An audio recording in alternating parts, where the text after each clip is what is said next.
I love you, but be so for real. Organized religion is kind of culty. Welcome to season 2 of I Love You But Be For Real podcast. We are starting off the season strong with Sarah Ford. She is a nonprofit founder of Woke Chicago, doing local community-based trauma-informed yoga across the city of Chicago. She is an Alabama native, a cult survivor, and a consulting business owner. That was a mouthful. Did I get it all? You did. Also, some people say like maybe a little witchy too. So. Ooh, okay. Yeah. Okay, how do we go from, okay, we'll talk about it. I'm like, organized religion to jump. witchy. Like, how do we get there? What is your definition of a cult? I love the question, and I have been reflecting on it. And I feel like there's just a couple of key elements that can, because I think it's all like we're on a spectrum with this stuff as well. What I experienced isn't like what some people in Utah experienced by being in a cult, but I think it's any sort of container where agency, consent, control is questioned. There's not a clear view of like healthy relationships and dynamics, and control is really dominant. So yeah, that's broadly, generally, I feel like that's what a cult is. I learned this last year. Cult stems from the word culture. Yeah. So it's like a culture made around X, Y, and Z. My definition of it, I think a lot of people think it has to be something where it's like Mormons with 10 wives or something like that. But I'm like, no, it's really anything that you enter into where your mind is being controlled and manipulated to all think one way, and where you're not allowed to ask questions. Like, asking questions is frowned upon. Like, any situation that you're in like that with a group of people would be a cult, in my opinion. I have not Googled the definition of a cult recently. All I know is it stems from the word culture, but that's what I'm saying the definition of a cult is. Yeah. And I think it's easier like today to look back in situations where maybe the lines were a little bit blurred, and like I have been reflecting heavily since our kind of like first conversation about all of this. And me and my siblings, we ask ourselves all the time, like, were we in a cult? And because there was a lot of love, and there was a lot of positivity, and you know, not feeling overtly abusive always, but there's this invisible aspect that was really present that we noticed. We're like, oh, we were all supposed to think and behave and do things like this, and if we want to leave or go astray from that, it causes a lot of dissent and really questioned if you are loved, if you are really an individual, and if your needs matter really. Yeah. So I do feel like there can be like touches of cultiness that are more recent and easier for us to look at and observe in ourselves. Yeah, and say, okay, wait, that wasn't so much different than what I experienced or experienced, depending on where you are in your journey. Yeah. But dress it up, dress it down, you know? Yeah. Yeah. Do you feel like you have agency? You can be an individual without someone maybe withholding some love from you. Yeah. So you grew up in Alabama in like how do you say, evangelical? Yeah. Evangelical religion. You were a preacher's kid. What was it like being a Black girl in the South in this religious background organization? Yeah, it's a great question. Like a bubble. I was in sort of a bubble. My siblings and I, yeah, we were just, our parents were dutiful with Christ, still are. Like we lost our dad several years ago, but my mom, is an ordained minister. And so it was just really like high expectations of behaving and achieving in the world. And you are like an ambassador for, Jesus at all times, really. Like it felt somewhat militant at times. It could be as far as like the structure of, just church and prayer, and then school that also revolved around church. So yeah, it's just a very interesting environment where kind of like you were being raised to do something for God. Now, do you feel like the expectations were the same for men and women as far as the dutifulness to God and how you show that and express that and what it means?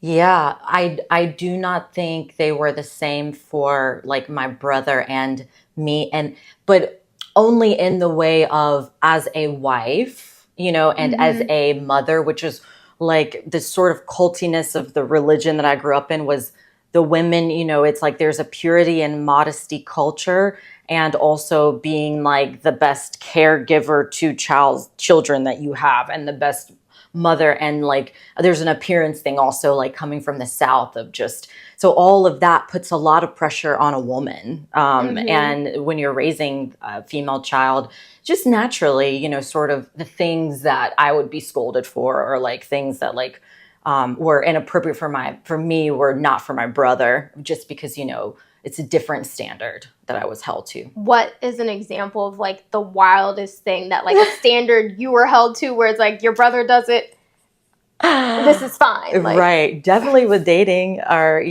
definitely with interaction with the opposite sex. It's like I need to be chaste and I need to be covered up.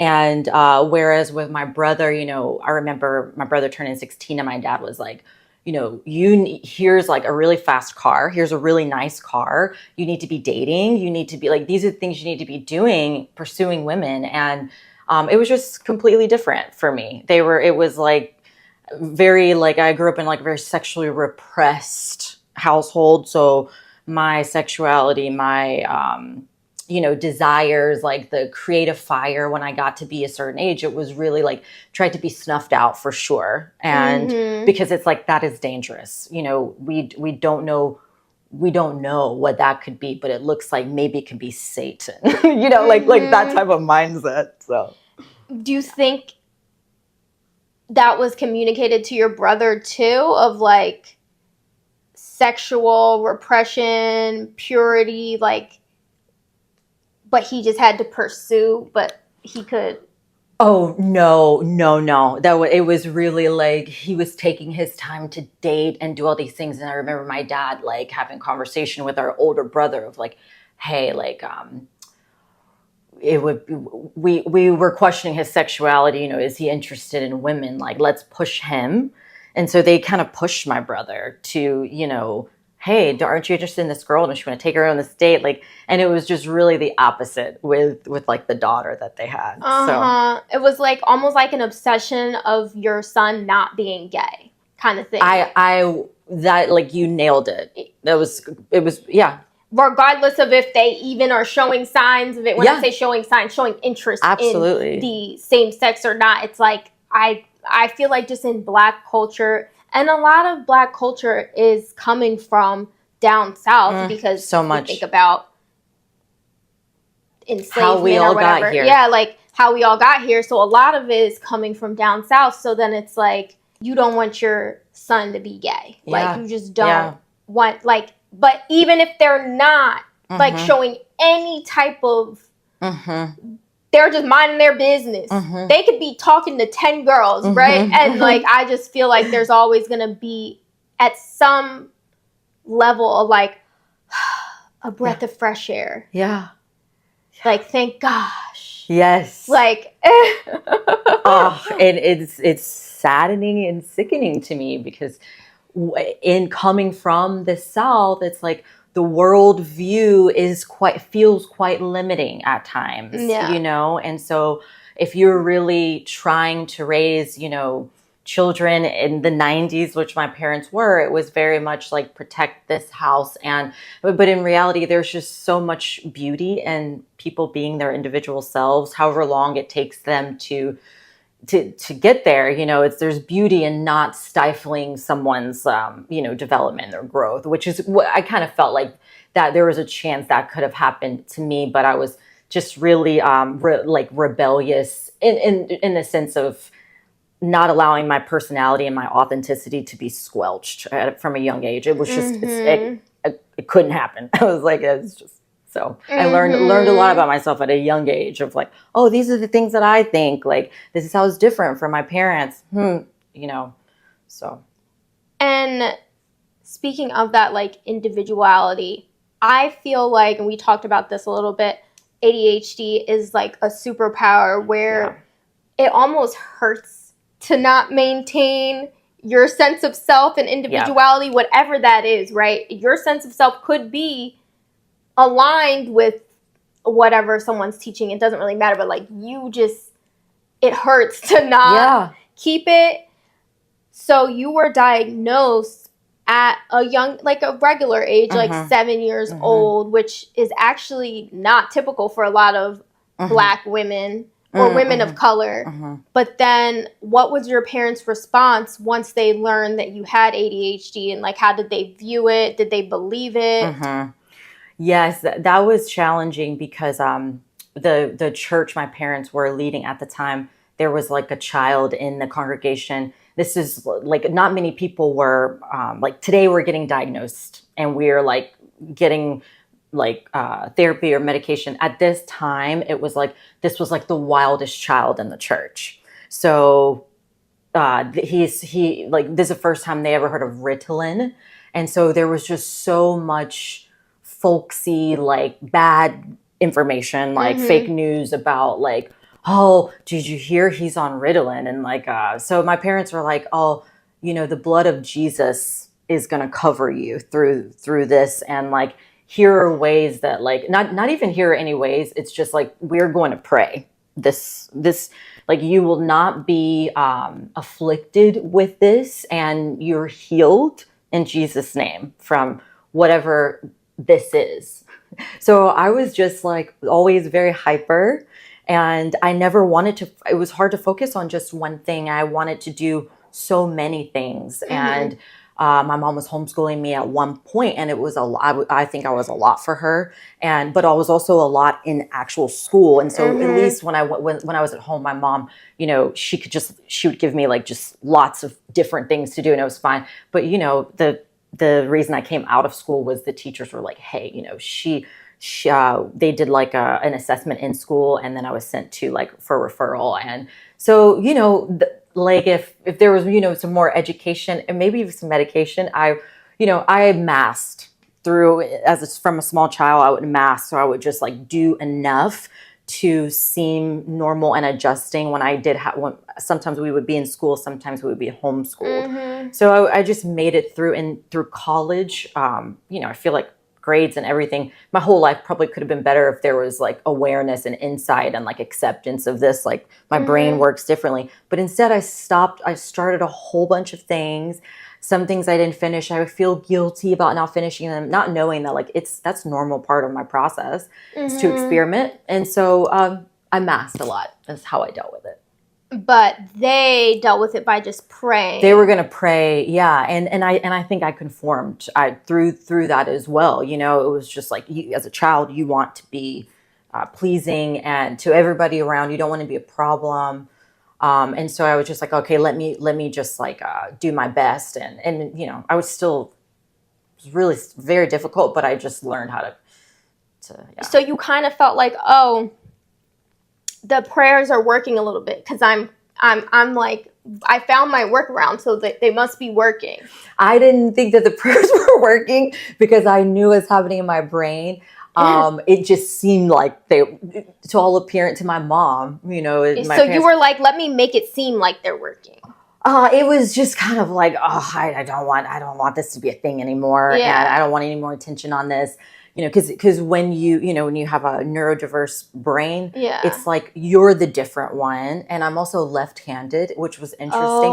So at the beginning, one of my parents would try to really put my pen in the other hand, just because they're like, oh, we really don't want her to like grow up so different and so kind of. So from a young age, they were like, oh, you know, and just different things. My brain would do different things. And so my parents were always like, oh, let's just pray. Let's pray over that. And I was like, oh. So. That's insane that like you actually were left-handed too, because I know sometimes people think there's like religious context to left-handedness and that it's evil or whatever. I don't even know all of the history behind it. Yeah. Back in the day, it was much more prominent. Like my dad was born in like the 30s, and he was like, it used to be a thing of the devil. He's like, now it's like this means you're creative. Like he at least understood that, but he's like, you know, if it were me, they would have just put the, you know, pen in the other hand. They were like, we want to see if you could write with both hands. I think they probably wanted to just like try to favor my right hand, so my life would be a little bit easier. But you know, I can't do many things with like my right hand, like some things I can do. Right. It's like, it doesn't work. Like it's not gonna work out. No. Not gonna work out. No.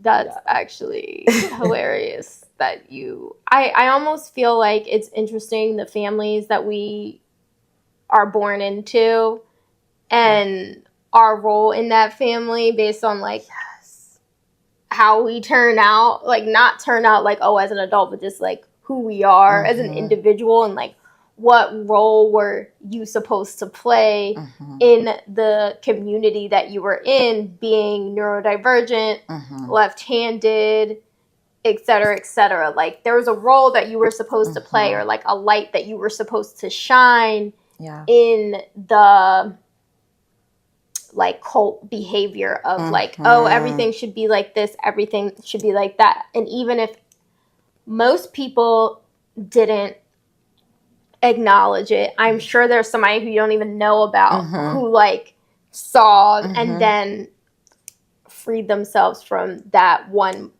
way of thinking. You know? I always think about that. Yeah.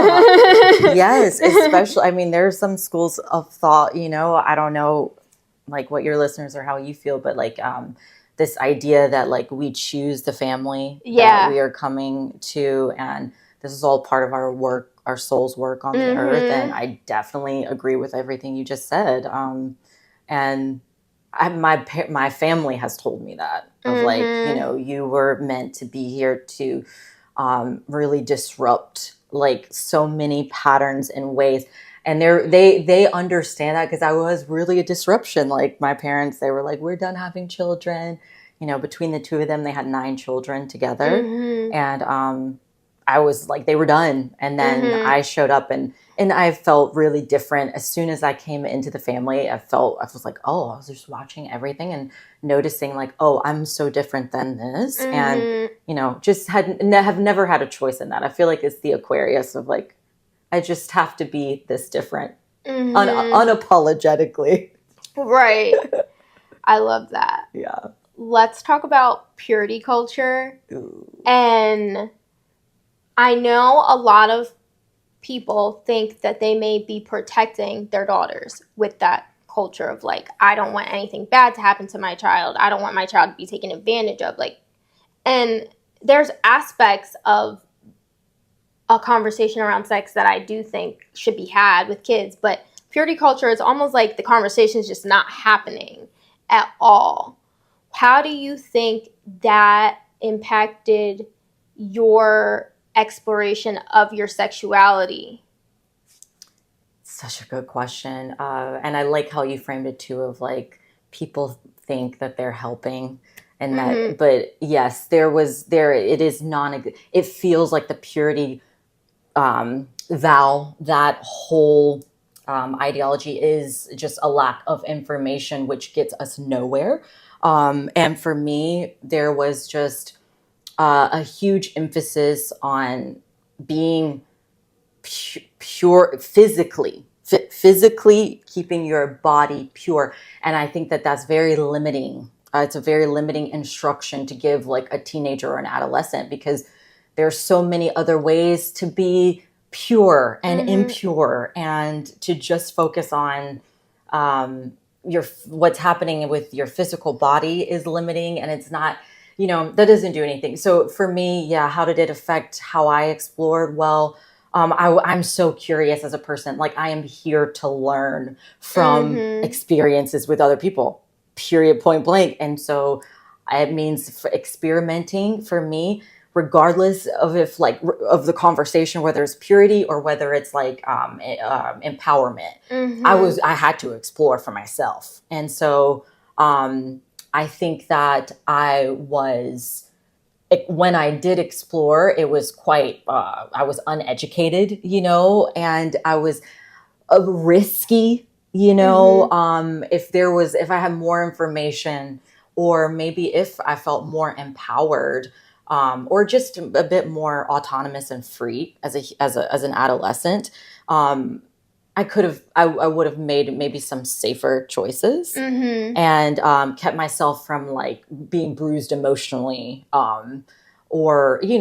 so all in all, though, like in the sum of it, it's like that was a part of my experience that like I'm so happy that I lived through. But yeah, I do like just encourage my nieces and nephews that I have now, and my siblings who have those nieces and nephews. It's like, hold space. Hold as much space as you can. And sometimes that space doesn't have to be a whole bunch of education and materials. It's just like, I am here as an adult. And if you have questions, when you have questions, like, know that like, I'm here for you. So I could have used that, but I was my own personal guide instead. So, I mean, what are the dangers of purity culture at mass, of like not, for even if you didn't personally experience it, like how far can it go as far as being dangerous? Because I think that it can be, I've heard like people who escape religious cults or organizations and then learn about their sexuality on their own often end up being put in dangerous situations because they don't understand the nuances of sexual encounters. And like, okay, like, they don't understand consent. They don't understand these things to even be able to advocate for themselves or know what they're comfortable with and not comfortable with in a sexual encounter. Yeah.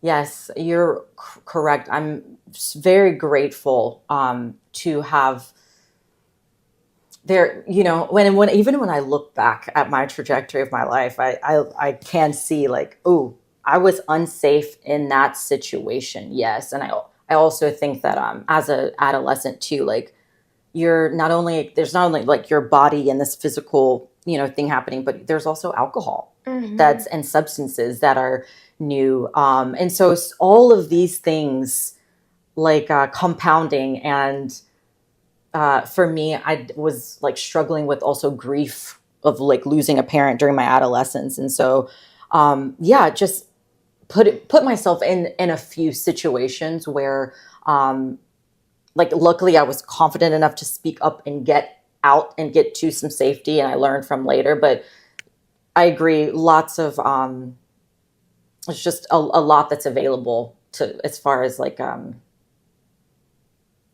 having like a moment right now. Right. But yeah, yes. I will end it there. I just agree. Yeah. Like purity culture, whether it's coming from a good place or not, it's not helpful. Yeah. It's hurtful, and not having these conversations is not helping anyone. Period. Point blank. Point blank. Yeah, point blank, period. So you went to college at 16, right? Yes. So you were still like a child when you went to college. What do you feel like was the biggest, or like some moments where you started comparing notes with people and you realized like the way I grew up might have been a little bit different than others? Yeah, my entire college experience was like that. High school was also just my whole life. I was able to be a sort of not a surveillance camera, but a witness, like to my own experience. So it was really common and normal for me to, meet people and learn like, oh, this is like so different. When I went to college, I had a much older boyfriend, which was really interesting for me because, and I know now, like there was so much tied there to like the loss of someone really important to me, my dad, and like then being like 16, 17 years old with like a boyfriend who's like 10 years older than me and feeling like it's completely normal. And knowing also it wasn't, but for me, I was like, oh, well, like I've been through so much. And like, I just felt really weird and different. I adjusted like, with that person, I ended up like my last year of college, I was able to just like cut all ties from the relationship and like move on as far as like trying to like find some adulthood or like the little bits of my last teenage years is like, okay, let me actually like be a normal teenager for a little while, like if I can. But that was really interesting, that whole like span of my life, and really beautiful to reflect on now, of like, oh, that little person, that 16, 17, 18-year-old really needed like emotionally available support around her. Yeah, and wasn't really receiving that. So again, another situation that I kind of like led myself through and out of. I tried to. And what do you think, like, what are the reasons that someone who is 26, 27 would date a teenager? Like, looking back on it, like, what do you think are motives for someone 10 years older in that age bracket? Because 10 years older is so different depending on the time, what ages you are. But like this age of like 16, 17 versus 26, 27, why would someone of that age be interested in that? I'm not going to pass a judgment. I'm telling myself that.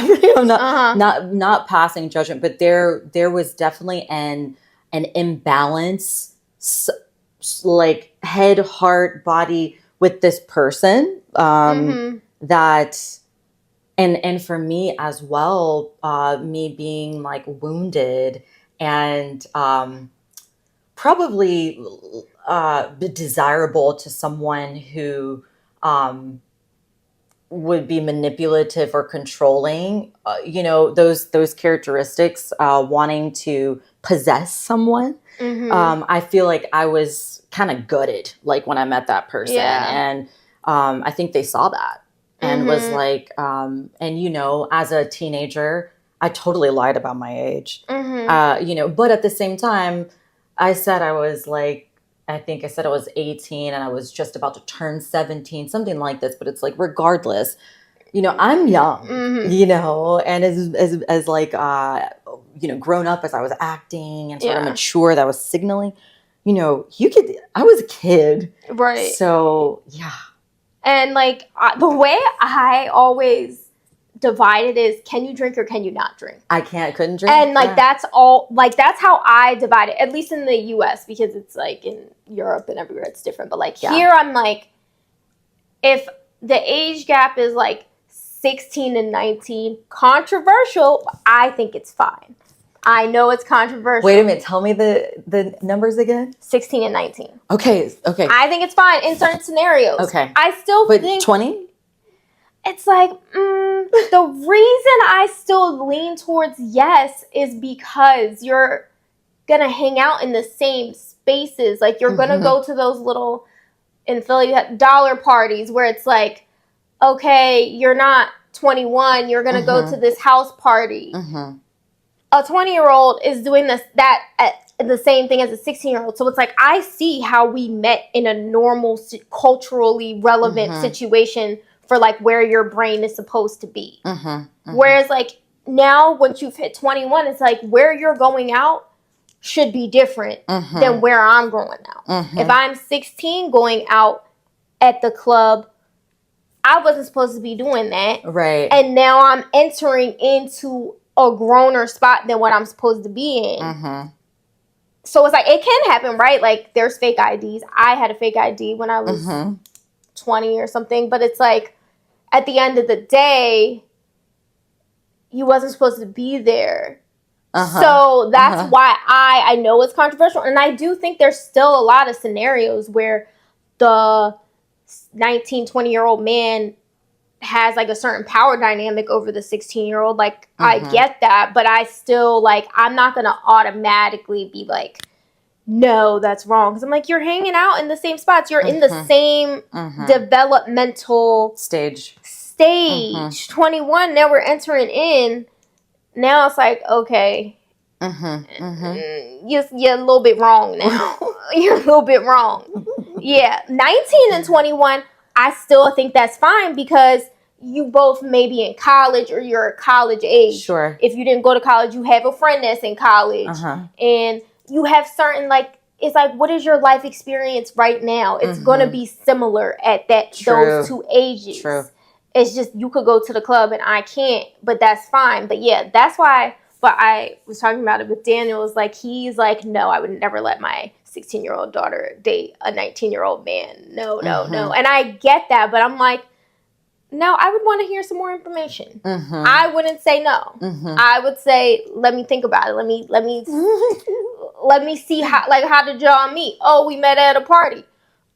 Okay, like, cool. Assuming I knew about the party, I'm not going to tell my child they can't go to a party, so I probably would have known about it. Like, I'm going to just want to know certain things. Like, oh, so what does he do? If he, like, does, like, mechanical work, like, on cars, I'm like, okay, well, he's not in college. He's working on cars, so it's probably harder for him to meet a 19-year-old because a lot of 19-year-olds is in college and he's working. You see what I'm saying? Like, it's different. But my judgment that I am passing on 10 years difference from 16 to 26, 17 to 26, whatever, is like, you have to be looking at it as, even if you're not looking at it as prey, which some people are, you at least understand that this person is not challenging you in the way that somebody your age is challenging you. You're aware of that. You know a 16, 17, 18-year-old is not going to question you, challenge you, help you grow, develop in the same way that a 26, 27-year-old would. Like, that's just what it is. Yeah, emotionally stunted for sure. Like, that was one of the, and just, you know, my heart goes out to that Sarah also. Yeah. From, like, girlfriend. Like, I was, like, working at a place where kids weren't, like, it would be weird for me to be, like, a kid and working there during the day because, like, I was homeschooling myself and I was, you know, so I agree. Like, looking back at it now, I'm like, damn. But I'm also like, ooh, thank God I came out of that one. But it happens to a lot of people, like, because it's on purpose. Like, it's a predator thing of like, it's not really you or like a problem that you had. It's the fact that they are kind of seeking that because of the experience they want. And they don't really want a relationship. They want somebody that makes them feel good and happy about themselves and doesn't challenge or question them or ever make them feel uncomfortable. They just want, like, to feel empowered. And like they're okay. And it's like, no, you, like, need to go see the lady at therapy. Absolutely. But you don't want to. So now you're going with somebody who's a child. That's my thoughts on that. So then you got married relatively young. You were 22?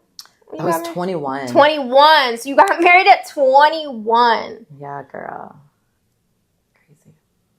what were you done college? You were done college, right? Because you went at 16. So you were done college, you get married at 21. What would you say? Did you feel a pressure like I'm late getting married? Did you feel like if I don't get married now, it'll never happen? Like, what do you think was really like the driver of getting married at such a young age? Yeah. At the time, there was one driver, and it was my wisdom teeth were impacted. And I had no health insurance at the time. This was like before the like you can stay on your parents until you're 26. Yeah. So the person that I was in this like relationship with, he was going through like a custody battle himself. Like he was divorced, but he had a toddler, and but was like very established for himself. And we were kind of like, we're kind of merging. We had moved in together and doing all these things, and my wisdom teeth are impacted. And I'm like, just thinking of like, how am I going to pay for this? And I had moved to Atlanta with him, and he's like, well, like, I have this amazing health insurance. We made the decision to have like a in secret courthouse. Like we just went to the courthouse. He was clerking for a judge at the time. That judge did our ceremony, and we just didn't tell anybody for a while. And we were, but we were already on track to like, he hadn't proposed yet. Like, so he had to like then propose to me like publicly, like 6 months later. So, but as far as like the urgency of, even making something like that public and going through having like a huge wedding, which I did when I was 22, there is just being in a Southern culture that is, and if you are also an achieving person, like it was just, it's a part of the finish and the polish. And so with my ex, even though he wasn't Southern, he was adopting like, he was like a lawyer. So he was like joining his firm, and he has a small child, and like, and there's me. And so it really just became like, okay, like this is a good option for us also. But it's just, you're abiding. That's the energy of the South too, is, my mom did not like that we were, living together and like without being married first. And so you get like, but like once you're married, she's like, it's not the age that's an issue. It's the fact that you're unmarried. Oh yeah. Oh, and so this is another person. This was a different person. The age. I'm sorry, the age of me, my young age. Yeah. Oh yeah. no. She's like, no, you just need to get married. Yes. Oh yes. The living together, no problem. Just marriage. It's just me. Yeah. No one was saying like, oh, Sarah, are you like, oh, why don't you go and experience? Like, I wasn't getting any of that. It was like, this is good. Lock this down. Like, this is good for you. You'll have a great chance at a good life. Like, And how well did they know him? Like, not well, but they got to know him very quickly, and he was very gregarious and charming, and seemed like he had it all together. And he was a brilliant person, beautiful human being at that time, and so there was a lot to love about him. So everyone was like, yes, this is wonderful. For years, we were together for almost 10 years, not quite. And I think for like the majority, like 6 of those years were like, positive and really, really good. Which is a blessing in itself, a blessing. That the universe kind of moved in a way to, even though you were at a young age, allow you to feel safe. Which is something else I wanted to touch on, because you guys were doing an open relationship. We were like, oh, yeah. It didn't start off like that. Okay. It ended that way. It started off with just us. I mean, do you want to know this part? Yes. Okay. I'm like, please. Okay. Yeah. Tell the girls. Yes. I mean, it started off with just like my curiosity. Like he didn't have anything to do with like us, but I had not dated a lot. I had not had a ton of safe sexual experiences. Like my sexual experiences had been quite chaotic because of, the things we talked about earlier of like, hey, what could have been different for you? But it was just me like trying to figure it out and like, okay, let me learn from that. And, also loving to experiment. So like, it would have to be a really bad situation for me to be like, oh, I hate this. I am really curious. So my ex-partner, he was like very strong in his own masculinity, and he was very confident in himself. And so he, and at least the physical aspects, I think. So yeah, when we lived in Atlanta for a couple of years, and at 22, that's the first time I went to a sex club. And did you go with him? You yes, guys went together? We went together, and he was like a best friend energy. And so we talked about it beforehand of like, oh my God, it was like, we were in this together of like, I'm like, it's like going into like a fun house or like a haunted house. And you're like, hold my hand, I don't know what we're going to see. And it was like that. We were like, let's see what this is all about. And so it just became like very like fun for us and interesting to meet other people who were also professionals who, were also, feeling free and like they wanted to explore safely and without judgment. And also and it's a secret from everyone else in their life. And like kids are, with a babysitter. So. And do you like put on a mask when you go down there? Like and is it somewhere like, where is it? How do you know about it? Like, how do you find it? Like, I've never been to a sex club before. And I've never even like thought about looking at it. Some people joke and say like, I'm very prude, but like not in judgment, but just like in actual so cute. How I am. Like, we love it. But like, what? Like, how does one even go about that? Underground AF. Like, this was 2010. Okay, so you're going to freak out when you hear this, but like, I was looking for jobs on Craigslist. Oh. And was just like, got bored, was like, let me also check in on the casual encounter section, of Craigslist. There's a casual encounter section of Craigslist. I didn't even know this. Okay. Yes, it exists. Enter at your own risk, okay. I would say. I went down that rabbit hole and, just was very surprised with the types of things that people were interested in the metro. I come from Birmingham, Alabama. Not the same as like Atlanta, Georgia, like very, very different. And so I was just really intrigued with, and I think I noticed in like someone's posting, meet at the trap.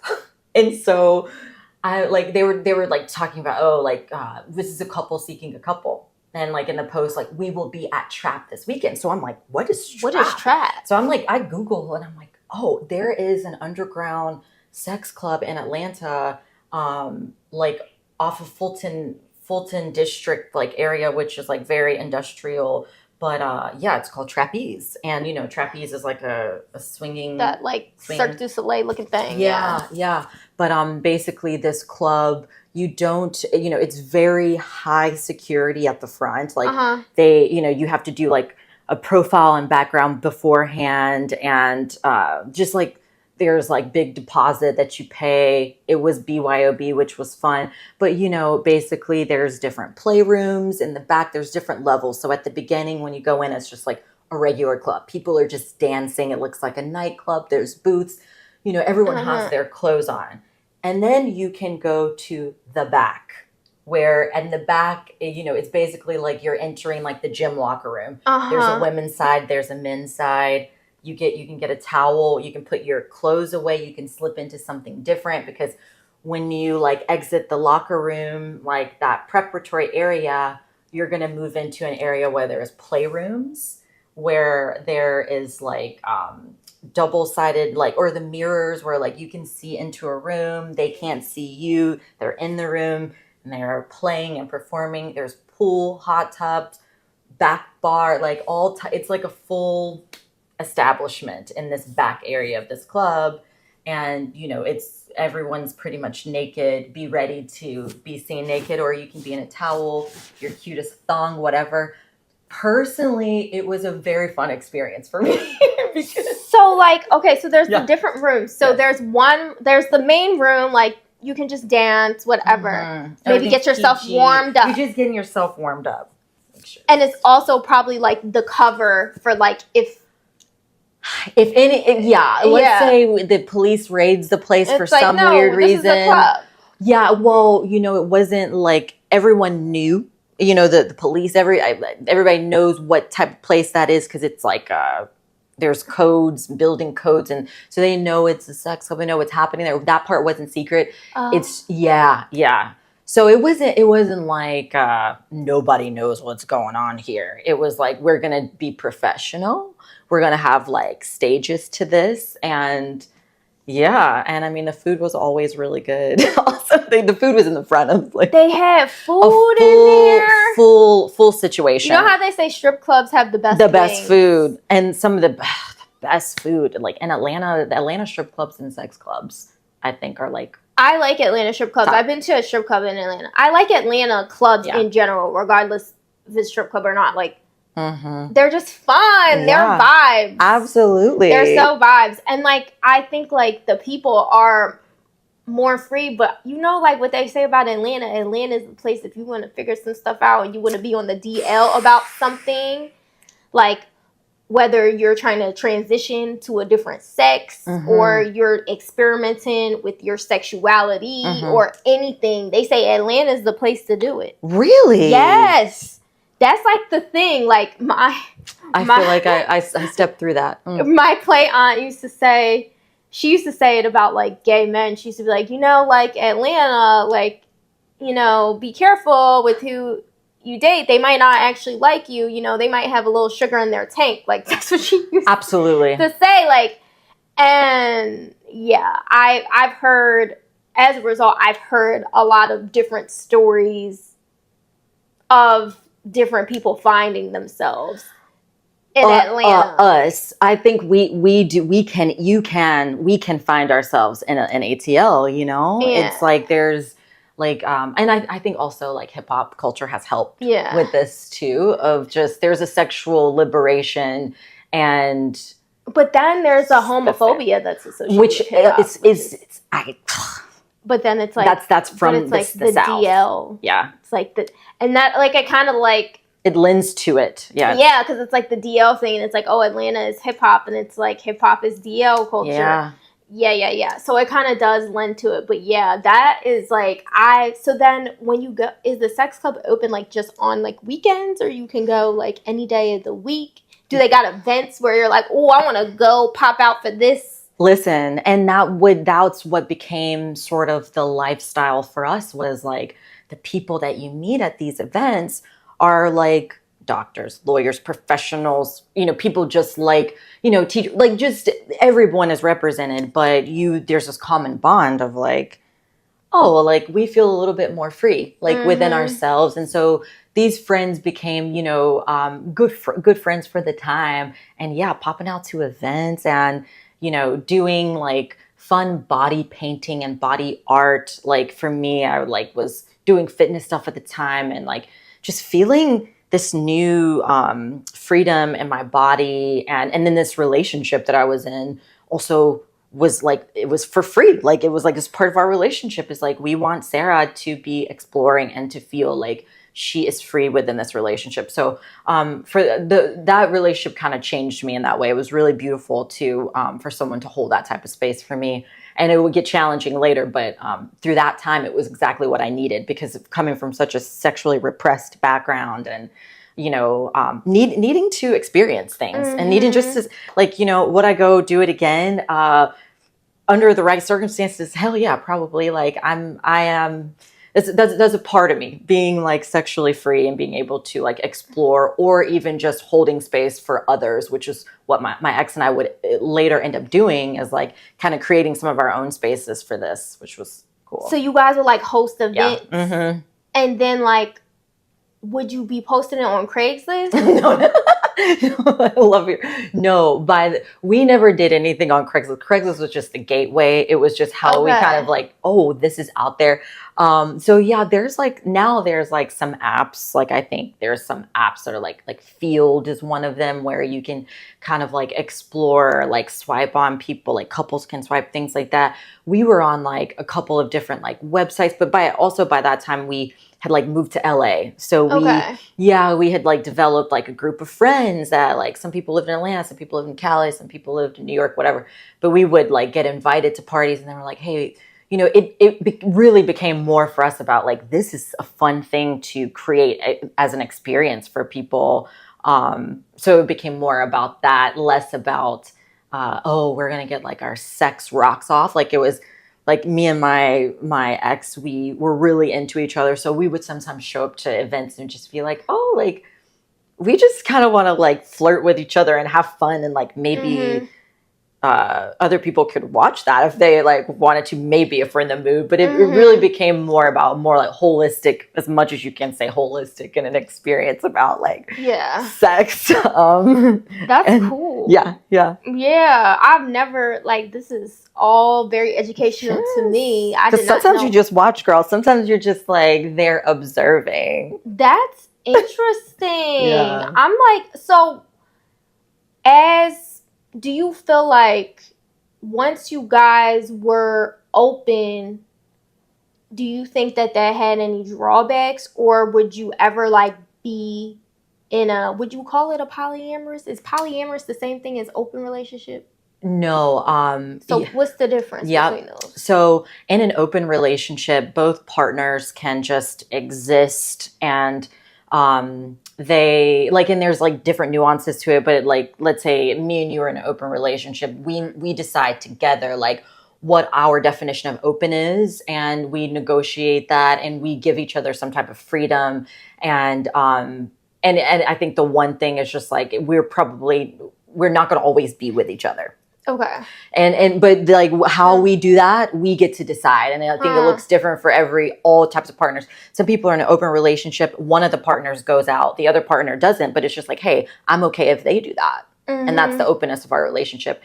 And then in polyamory, which I haven't ever been in a polyamorous relationship, so I only have like limited, I've been asked to be in a few of them. I've said no every time.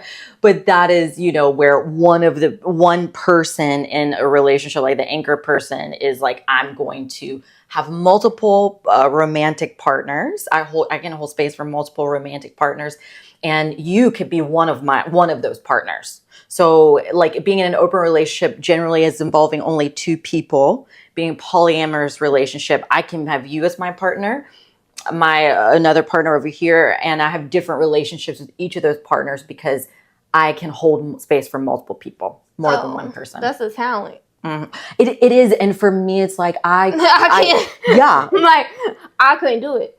It's hard enough holding space for one person. Thank you. It's like to really truly hold space for them, not like I hold space for you. Like, no, like to really truly hold space for one person is work, because it's supposed to be work, right? It's supposed to, like, it's not supposed to be easy. So I'm like, I could never imagine like truly holding space for multiple people. Now, but like open relationship, what you're saying is like, oh, I could see how somebody could have time for that, because it's like, well, I'm allowed to, like you said, it could just be going out and flirting with somebody or something like that. I'm like, oh, I could see how you could have time for that, because that's not holding space. That's just saying somebody's hair looks good or whatever it is at that time. Yes. But like actually relationship, like, oh, I'm taking you as like a partner.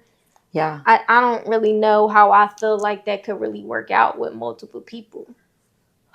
My friend, and that's been my thing, is like now, like since I've been out of that relationship and now dating after a divorce, so interesting how many of the men like are like, oh, like, if they hear a little glimpse about my background of like, or just like telling me, oh, I'm interested in polyamory. I haven't done it yet, but I'm like, sir, or ma'am, and maybe it's not, but it's just been the men that I've been responding to. I'm like, I don't know if you even have the capacity to hold space for me.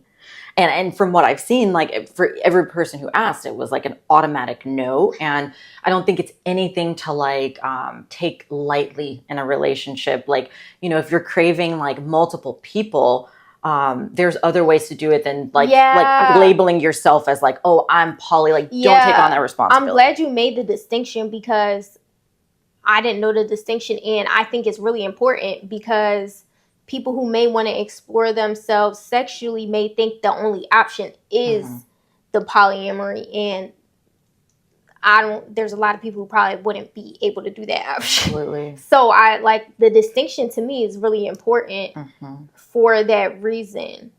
In being divorced, because spoiler alert, now we know you've gotten divorced in your life. Do you feel like your people from down south view you differently as a divorced woman? You know, and also you asked a question earlier about the relationship and the opening up of it, and maybe how that led to. And but I didn't answer. I forgot. No, I'm like, we answered. I went on a rabbit trail about that, and I went with you. We went together. Yeah, but unfortunately, we had to open up the relationship because there were other issues in our relationship that really kind of tore us apart from each other. Don't want to say like too much about my ex and his journey, but he had some things he was going through. And then, you know, again, if you're exploring with a partner and it feels safe and it's good, and then dynamics change and the door's already open, like we kind of had opened our relationship of like, oh, we know what having sex with other people feels like in the presence of the other person. And then, you know, this is like a party scene, you know, there's substances, there's like things. My ex began to struggle with some stuff, and it really called our relationship in question of like, hey, we need marriage counseling and some marriage therapy. Like, we need to be able to communicate through these issues that are taking place. There was a resistance to therapy. And so shit kind of broke down communication wise with us. And we made the decision to open our relationship up, which looking back, I'm like, what? WTF? But it also, you know, it worked for a little while. So he got a girlfriend like immediately. He started seeing someone. And so then I started seeing someone, and then it just became kind of like a revolving door of like, you know, they're just inviting a lot of chaos and kind of confusion into what was already not emotionally stable between us. So we were like trying to navigate other people's schedules, and then like just the safety of what we're doing of like, hey, you need to be using we need to be using protection with these like it became a lot. And then mental health issues. So we ended up, we wanted to try to, just wasn't there. Like their love had been lost after all that shit. So we split up. And then coming into your next question, I think about being in the South and feeling like some sense of shame. Yeah. And then from everything like kind of share with you, like growing up, already knew what to expect, you know, and my family, because I am kind of different, you know, it's like they saw the relationship a bit up close. I think they knew things about our relationship and our dynamic. And so there was, and I haven't ever lived in Alabama again since like 2012 was when the last time I lived, or 2014. So I'm living in LA and I'm going through this. And so I distanced myself a bit, I think probably physically, geographically. I don't think going through a divorce in Alabama would have felt like what going through a divorce in LA felt like. And so I just, you know how we do. We are like, okay, let me put on my big girl panties. And my family was pretty supportive. I think coming from the South, when I go back, definitely like my mom's friends and like people from her church, or just the general energy is like, oh, like something bad happened to her. You know, like she used to have a family, like she used to be married, like something that's like, you know, oh. And for me, I'm like, whoa, feeling so liberated, was really exhausted going through it. But yeah. Yeah.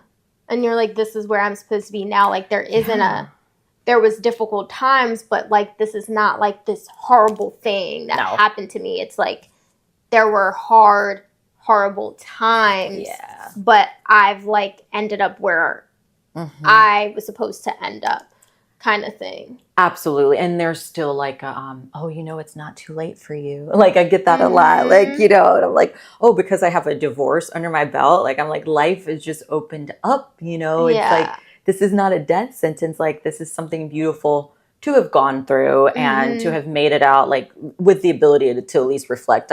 I heal every day. There's like, always healing. Another moment. Yeah. Another like, this is beautiful experience to, go through like this podcast. And yeah. There's healing in these types conversations of and speaking about stuff. I think a lot of times in certain communities, there's almost like a air of like, let's not talk about it because it's whatever shame is associated with it or stigma that's associated with whatever. But it's like, no, like speaking about it is what heals us. And of course, like making sure that we're speaking about it in a safe space, right? Like you don't want to go on like a podcast where they're like, okay, yeah, ready for another shot, ready for like whatever, those ones that they do that. And it's like, I'm just trying to get you to say whatever I can get you to say, even if you weren't comfortable. Like, no, that's not a safe space. That is not a safe space. No. But those exist. I have not been offered any drugs or alcohol here today. This is like, except this vodka. No, but I literally have my tea and my Somebody Loves You teacup. I love that. My aunt gave it to me, actually. So sweet. Thank you. Yes. But like speaking about things in a safe space is healing. And it's like you never know what somebody else can take from your journey or story and reflect on and be like, actually, I'm going to get out of this situation. Or actually, I changed my perspective. I had so much hate viewing this situation. Or I felt so much shame towards myself. And now listening to this or hearing your story, I feel differently. So yeah, I think there's so much healing in these types of conversations that we have. Do you feel like you would ever want to get married again, like on your own choice, not because you feel like you have to? Or not because my wisdom teeth are like... Yeah. Yes. I'm definitely open to it. It's just, it needs to make sense. Like, does it make sense? Like, does it add to my life? Or is just... being devoted and honoring some type of verbal commitment, is that okay? Also, Yeah. After being married one time. Because there's, to your point now, that there's so many ways to be committed to someone. Absolutely. Yeah, because I say this all the time. Marriage is the biggest business decision most women will make in their lives. So you don't have to enter into a business relationship with your partner if you don't want to. Yep. You can choose not to make that a business deal. Yeah, or it's just a business deal that doesn't involve the government, something. Yeah. But, for me, as growing up, it was like the fairy tale and all of that Disney shit and everything that is like the day of. And I was, really excited, like all girls are. And it's a beautiful thing also to experience. And I have experienced that. And so I think the next time, might look a little different. But I definitely, I love being in love and romance and all of that. So romance is not dead. You still believe in romance. I believe in love. It's not dead. I do too. I do. I feel like it doesn't matter how many times somebody threw me over. I was always like, but I still believe. Like I never didn't believe in love and romance. I don't know.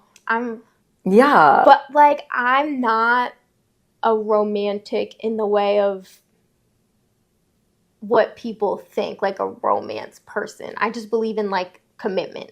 I would be interested to know where your Venus is on your chart, you know? I think I'm gonna look. Mine is in Capricorn, and Wait, very it might not be similar on to this what phone. you just described. It's like love Because is... I thought it was in Cancer. Do I have the co-star on this phone? Let's see. Oh, I do. Okay. Yay. Because this is my trap phone. I love it. My trap phone. Okay, wait. Chart. My Venus is in Cancer, yeah. Okay. I don't have any like Libra in my chart. I have like Sagittarius, Cancer, Taurus. Like I'm not really like Libra is where you get that romantic. Libra is very romantic, and your Cancer placement for Venus, Cancer is like I'm holding, like it's there's a nurture aspect, which is not romantic. Right, and it's this Cancer is also your sun sign as well. But yeah, it's not romantic, but it's love. It is. That's why I'm like, I believe in love and I believe in romance, but I'm just not my partner is going to offer the romance. Absolutely. And I will receive it, but I'm not that I'm opposed to offering it. It's just not my natural thing. My natural thing is nurturing, and that's how I. Oh yeah. And nurturing isn't always fun as far as for the person receiving it. Even being nurtured is not always fun, because sometimes being nurtured is you need to get this together. Absolutely. Or you need to do this, and that's not always the best fun thing to receive from your partner. Absolutely. But yeah, here I am. You and rocking it also. Thank you. I love to know where your Venus placement is. It's also the same. Your Venus is like love and the work project, your creative project. So like this podcast is like, there's a nurturing aspect, I'm sure, for you it's like a hidden thing too. Because the whole thing is like, I love you, but be for real. Yeah. Like I'm saying this to nurture you, but I'm gonna tell you what you need to hear. Absolutely. That's you have it. You said in your bio, it's like, I'm gonna tell you the truth and hold you. Something you say. Hold your hand. Hold your hand. That is your Cancer Venus right there. Yeah. That's the loving nurturer. Yes. Like I'm gonna tell you, but like I'm not trying to break you down. I'm trying to build you up. Like I want you to know my intention in saying this hard thing, i.e. like I start off every episode like, I love you, but be for real. Religious organizations are kind of culty. I'm not coming at you if you're in one. And maybe you're not in one that's culty. Maybe you're in like a free spirit, whatever. But I just want you to listen to what we're saying. If you don't feel like you could go up there and ask questions,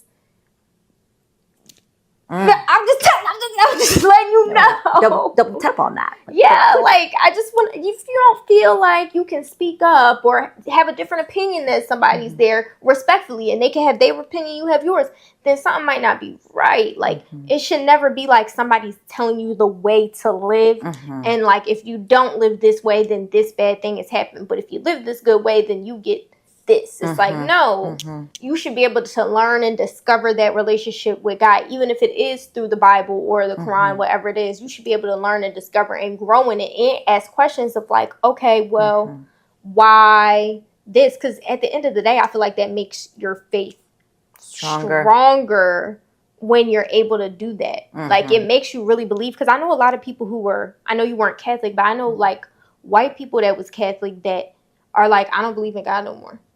Because of how punitive their Catholic church was. Yeah. And they're like, I felt shame in certain things. I felt shame for having sexual urges, going through puberty, like growing breasts, whatever the case may be. Like I felt really negative shame about that. And now that I'm an adult and I'm going to college, I don't believe in that no more because of how it made me feel. And it makes me sad that like so many people don't have that faith. So then I guess question for you off of that, how do you feel like you were able to take ownership of your faith without saying like, screw it, I don't believe in none of it. Yeah. It hurt me, it did this. Like, how did you regain, like, your own sense of faith and believing?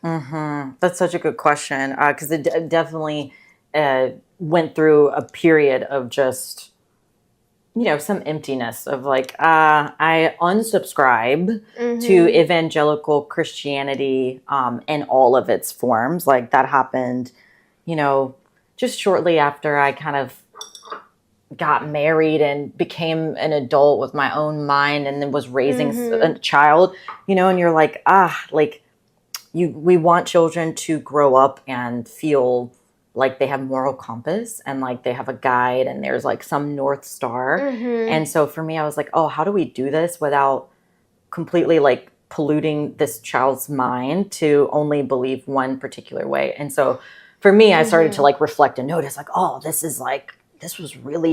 spirituality was really poison for me. And for me personally, like, I grew up around music. And so from a young age, both my parents are musicians. And then I became a musician, like, maybe I sang a lot, but I officially became like a musician like at 12. I started like really, okay, there's something here. So those experiences connected me to something bigger than myself. Like, at my core, it didn't matter what was happening with like what the preacher was saying, what like,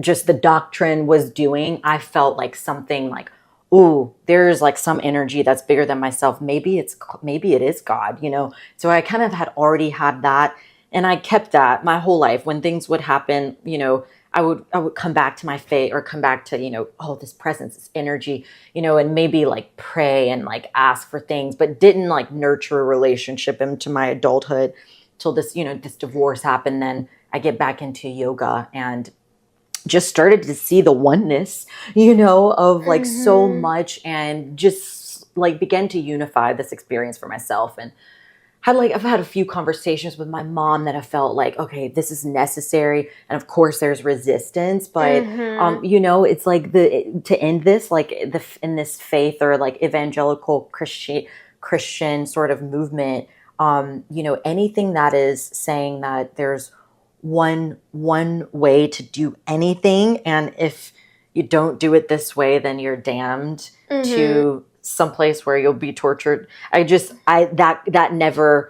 never like go that way. I was like, I've seen so much and traveled and met people that don't even speak English, and I'm like, well, if they don't know who Jesus is, like, are they going to go to hell? Like, and I would ask these questions, and then, you just think there's like there's not someone out there who's being that punitive to us. Like, these are all control mechanisms that have been inserted into our society to make us behave certain ways. So I just like, I had to understand all of that, and then just say, okay, these feelings that I've had since a little kid, I can hold on to those things, reject anything that's judgmental or trying to force or coerce someone or myself to do anything, and then just be available to see like miracles, to see like blessings that come my way, to see like how the universe is so symmetrical, like how everything has an equal and opposite like impact and reaction in this like field that we're living in, and just notice these things as being God,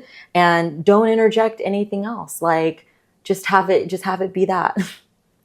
What do you say to people who say yoga is satanic and the devil, and you're inviting the devil in? Yeah, if that is your intention, that is what it will be.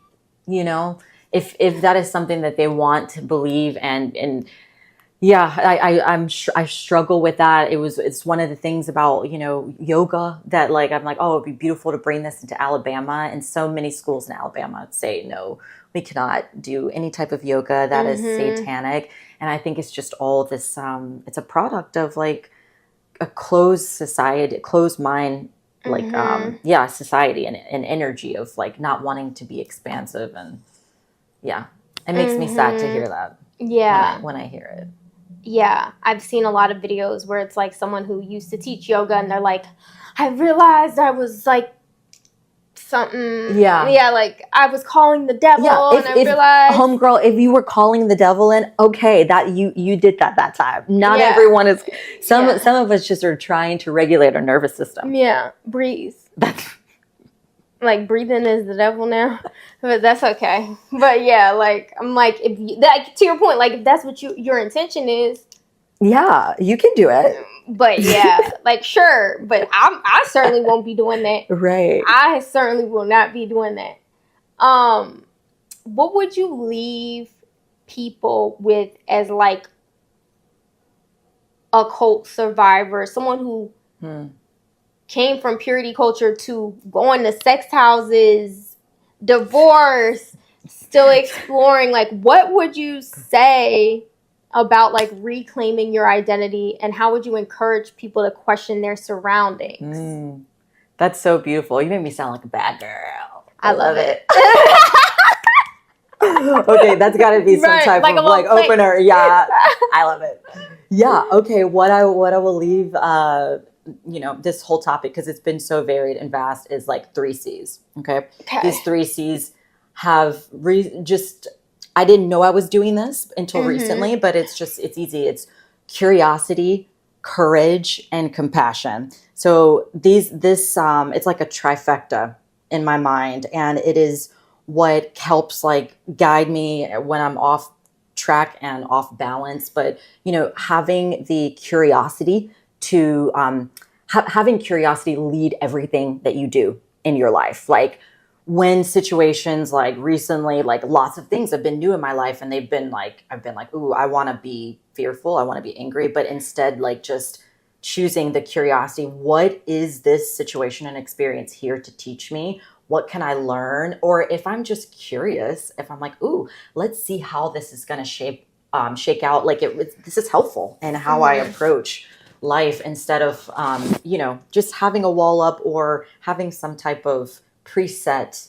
energy. Staying curious, compassion to all versions of myself. So like today I've told you about all these different people, and I've been like, oh, wow, that was me back then. Shit. And it's really like when I recall and when I'm reflecting on my life, just having compassion for myself and also for my future self as well. Because, sometimes the brain wants to like worry and make meaning. And so just having compassion, and then just the courage piece to experiment and make mistakes, to try things, the courage to like follow my intuition.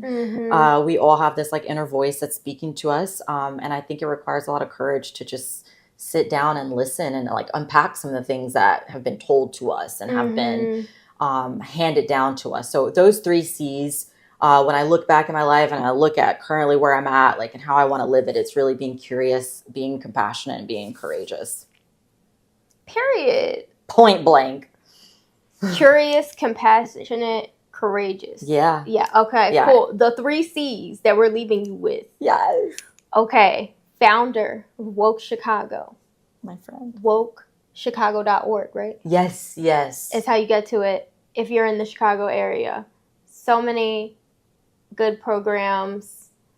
Incredible teachers. Oh, yeah. Can we say? I do. Oh, yeah. I do teach. Yeah. I do teach. I do hold space. Yes. For folks who would like to regulate their nervous system without the devil. I do that. You can add on for the devil. Like there's an add-on charge if they want to have the devil there. I ain't doing that. Okay, no satanic stuff. Got it. No. No, I'm so scared of that stuff. I was scared of Ouija boards. Same. Like if there was even, and I still am. No. Like I don't want to be in somebody's house that have that. So if you do have that in your house, don't tell me that it's there. Yeah, we had to clarify. 2025, like no devil worship. Oh yeah, because that people do. But I feel like some of the people who do it is just doing it for the TV. They don't actually. I don't know. Maybe some people are mentally ill, but a lot of people I feel like it's for the TV because it gets the people going. If you be doing that. It does. But you can like, subscribe, follow. Yes. I Love You But podcast on Instagram, TikTok. I Love You But Be For Real, Spotify, YouTube, all the things. And what is there a social media that you prefer to shout out right now? Absolutely. It's just at the Sarah Ford with an underscore. Okay, that's hopefully you'll tag me. I'm praying I get a tag. Oh, Of course. And in the description, a link to your social media. You get all that. You get all that. Sharing is caring. Sharing is caring. Bye, y'all. Thank you for listening.